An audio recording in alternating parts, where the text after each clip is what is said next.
Bismillahirrahmanirrahim. Alhamdulillah wassalatu wassalamu ala sayyidina Muhammad wa ala alihi wa sahbihi ajmain. Amma ba'du. Islam adalah agama yang sempurna, lengkap dan komprehensif. Bukti kesempurnaan Islam mengatur hal-hal yang berkaitan dengan hidup dan kehidupan kita, dimulai dari yang kecil hingga sampai yang besar. Dimulai dari kita bangun tidur, beraktivitas, melakukan ibadah, melakukan kegiatan sehari-hari hingga sampai kita tidur kembali. Semua itu sudah diatur lengkap di dalam Islam. Juga Islam mengatur hal-hal yang berkaitan dengan dunia nyata maupun dunia maya seperti media sosial. Islam pun tidak luput mengatur hal tersebut. Maka siogyanya lah kita sebagai seorang muslim hendaklah memperhatikan ketika bermedia sosial. Hendaklah kita memperhatikan adab-adab ataupun etika-etika ketika bermedia sosial. Di antara adab-adab atau etika-etika ketika bermedia sosial adalah hendaknya kita pandai dalam mengatur waktu. Waktu itu penting. Bahkan agama Islam sangat memperhatikan waktu tersebut. Sebagaimana firman Allah Subhanahu wa taala dalam surat Al-Asr. Allah berfirman, "Wal 'asr", demi masa, kata Allah. Allah tidak akan bersumpah kepada sesuatu hingga sesuatu itu dianggap sangat penting, sebagaimana sumpah Allah di dalam ayat-ayat atau dalam surat lain di dalam Al-Qur'an. Innal insana lafi khusr. Sesungguhnya semua manusia itu semua dalam kerugian. Illal ladzina amanu, kecuali orang-orang yang beriman, wa amilus shalihat, dan orang-orang yang melakukan amal yang saleh. Wa tawassaw bil haq, dan berwasiatlah dalam kebenaran, wa tawassaw bis sabr, maupun dalam kesabaran. Oleh karena itu, aktivitas kita dalam bermedia sosial ini, aktivitas kita dalam berinteraksi dengan Facebook, Twitter, Google, YouTube, dan lain-lain, hendaklah jangan sampai melalaikan kita dari tujuan hidup kita, yaitu beribadah. Wa ma khalaqtul jinna wal insa illa liya'budun. Dan tidak kami ciptakan manusia dan jin kecuali untuk beribadah. Jangan sampai aktivitas kita bermedia sosial hingga bisa menjauhkan kita dari amal-amal yang soleh, sebagaimana yang disebutkan dalam surat Al-Asr tadi. Banyak amal-amal soleh yang masih bisa kita lakukan. Bersedekah, menyambung silaturahmi, membantu orang lain, dan masih banyak amal-amal soleh yang bisa kita lakukan. Jangan sampai bermedia sosial ini hingga menjauhkan kita dari ibadah dan melakukan amal yang soleh. Kemudian yang kedua, di antara adab dan etika dalam bermedia sosial adalah apabila hendak memposting foto atau video, maka hendaklah menutup aurat. Tentu Islam telah memberikan panduan bagi siapa yang ingin memposting atau video di media sosial, hendaklah memperhatikan hal-hal berikut seperti menutup aurat, dan ini berlaku bagi laki-laki dan perempuan. Kemudian berpakaian syar'i dan sopan.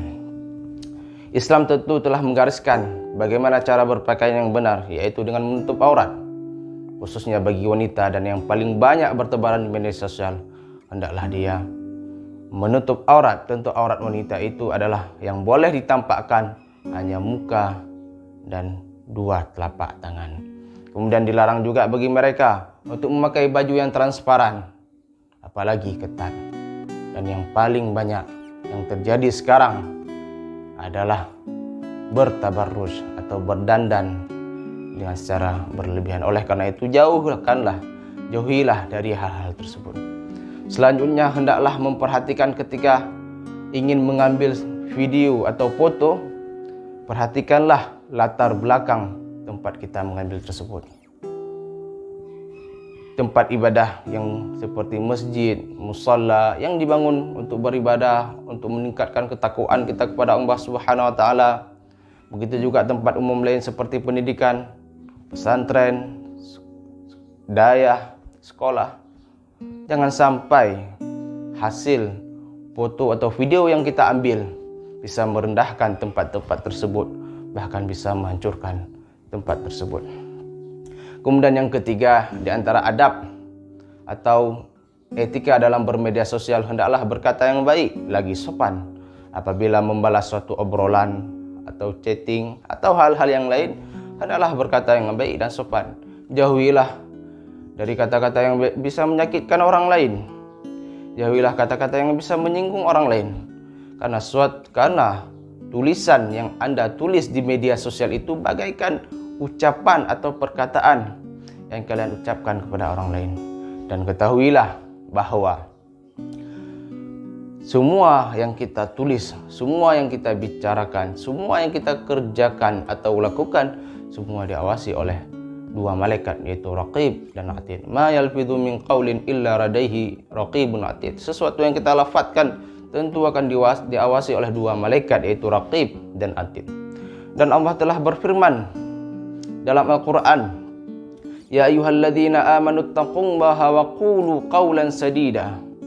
Wahai orang-orang yang beriman, bertakwalah kepada Allah dan berkatalah yang baik. Tentu Rasulullah SAW juga telah mengarahkan kepada umatnya untuk selalu berkata yang baik atau diam. Baik atau diam. Rasulullah SAW bersabda, Man kana yu'minu billahi wal yaumil akhir walyaqul khairan aw yasmut. Barang siapa yang beriman kepada Allah dan hari akhirnya, maka berkatalah yang baik atau diam. Kalau tidak ada yang baik, diam. Itu kuncinya. Makanya ada patah mengatakan diam itu adalah emas. Kemudian yang ketiga, hendaklah memperhatikan ketika bermedia sosial adalah yaitu bertabayun atau melakukan klarifikasi sebelum membagikan postingan atau berkomentar sesuatu. Apabila kalian mendapatkan sebuah berita di media sosial atau apapun itu, bentuk tulisan dan sebagainya, maka yang pertama yang harus kita lakukan adalah bertabayun, melakukan klarifikasi. Jangan sampai berita yang kita bagikan tersebut bisa membawa malapetaka bagi orang lain apabila berita itu tidak benar. Bahkan Allah jauh-jauh hari mengingatkan kita di dalam Al-Quran, Ya ayyuhalladzina amanu, wahai orang-orang yang beriman, kata Allah, In ja'akum fasiqun binaba'in. Apabila orang fasik membawa berita, ini buktinya yang bawa berita hoax itu biasanya orang-orang fasik, ya. Semoga kita dijauhkan dari orang-orang tersebut. Fatabayyanu, maka klarifikasilah. Antusibu qauman bijahalah. Maka kalau tidak kalian melakukan klarifikasi, bisa menimpa musibah suatu kaum. Jangan kalian tidak mengetahui karena ketidaktahuan kalian. Fatusbihu ala ma fa'altum nadimin. Maka ujung-ujungnya kalian akan menyesal. Berapa banyak orang yang menyebarkan berita hoax yang pada ujung-ujungnya menyesal, minta maaf, bahkan yang lebih fatal lagi, mereka bisa masuk penjara. Dan ternyata berita hoax ini sudah ada sejak zaman Rasulullah SAW, yaitu ketika Sayyidah Aisyah radhiyallahu anha dituduh berselingkuh dengan salah satu sahabat, Safwan bin Mu'attal.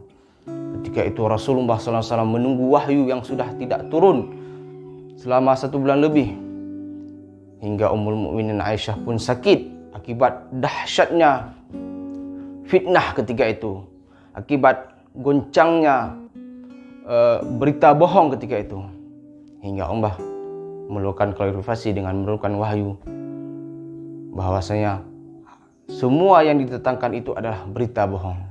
Sesungguhnya yang mendatangkan berita bohong itu adalah dari kelompok kalian, dari kelompok manusia. Jangan menganggap apa yang ditimpakan kalian itu adalah sebuah keburukan. Bukan, itu adalah kebaikan. Kita diuji oleh Allah Subhanahu wa taala. Dan orang yang menyebarkan berita hoax itu dia akan mendapatkan balasannya. Bahkan orang yang pertama kali mengabarkan berita hoax, yaitu pada itu Abdullah bin Salul, dia akan mendapatkan azab yang sangat pedih. Kemudian yang kelima, adab atau etika dalam bermedia sosial adalah hendaklah kita niatkan semua itu karena Allah Subhanahu wa taala. Ketika kita bermedia sosial atau apapun kita melakukan kegiatan di dunia maya, maka niatkanlah karena itu karena Allah Subhanahu wa taala. Karena kata Nabi, innamal a'malu binniyat. Sesungguhnya setiap amal itu sesuai dengan niat. Walikulli imri'in ma nawa, dan orang akan dibalas sesuai dengan niatnya. Dan media sosial ini adalah satu alat atau satu wasilah yang apabila kita gunakan untuk kebaikan, untuk hal-hal yang positif, maka dia akan memberi aura-aura kebaikan seperti menyebarkan Islam, mengkritik, menolak kritik Islamfobia atau mensyiarkan Islam atau hal-hal yang lain untuk menebarkan kebaikan. Adapun sebaliknya, apabila kita menggunakan untuk menebar kebencian, menghina, menghujat orang, dan pada akhirnya itu akan berujung kepada hal-hal negatif. Dan saya rasa masih banyak adab-adab bermedia sosial lainnya yang mana tidak bisa kita sebutkan panjang lebar di sini. Semoga bermanfaat. Wassalamualaikum warahmatullahi wabarakatuh.